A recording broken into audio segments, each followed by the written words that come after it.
It's now 5:54, you're listening to BBC Radio Solent. Now, as you've been hearing a little earlier in this hour, last summer a team of 5 rowers aimed to become the first to row a boat to the magnetic North Pole, a point that had only ever been reached previously across solid ice.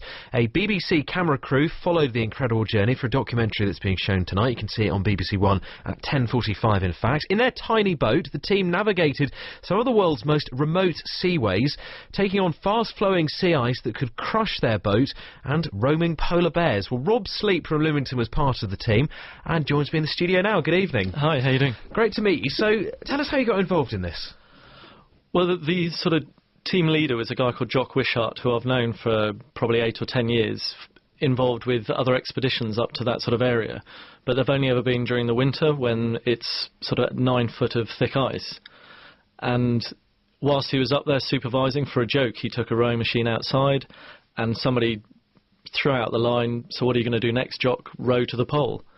And 4 years later, his idea came to fruition. And this is all possible because, I mean, a sad fact, but it's climate change that has made this possible. Yeah, very much so. When Jock first looked at it back in sort of 2007, I think realistically it probably wasn't possible. And then every year since then it's become more and more.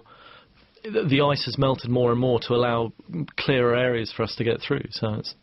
But although you say clear areas to get through, I mean, this is not a straightforward challenge at all, and you had some pretty dicey moments, to put it mildly.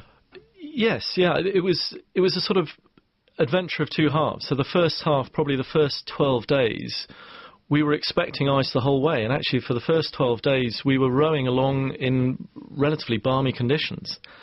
The second half, yeah, the Arctic bit back again, and we spent days holed up on the beach waiting for the ice to clear, and then even when we did try and get out, a number of times we got stuck in the leads with the ice closing in behind us, where, yeah, it starts getting a little bit tense.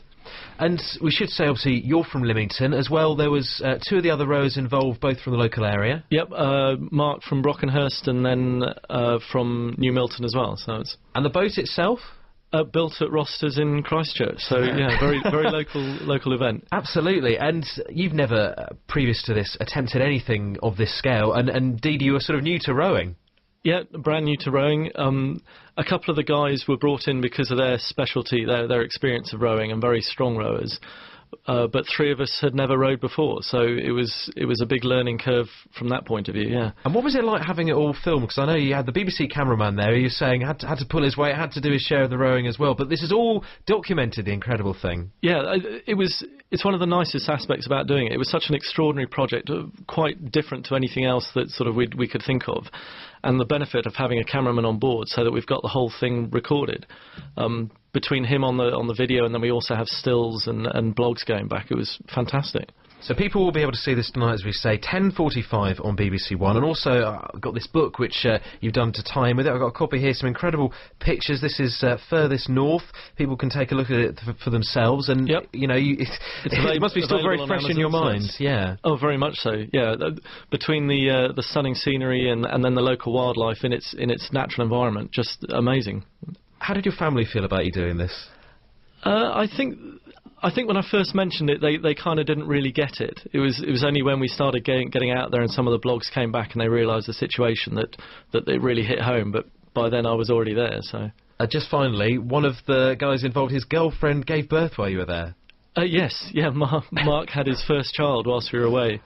And as part of his celebration, because he couldn't be there, he then walked off for about an hour to the nearest high point and built a cairn and left a letter to his newborn son. So it's fantastic. Well, great to meet you. It's an incredible story. Great to meet you tonight, Rob.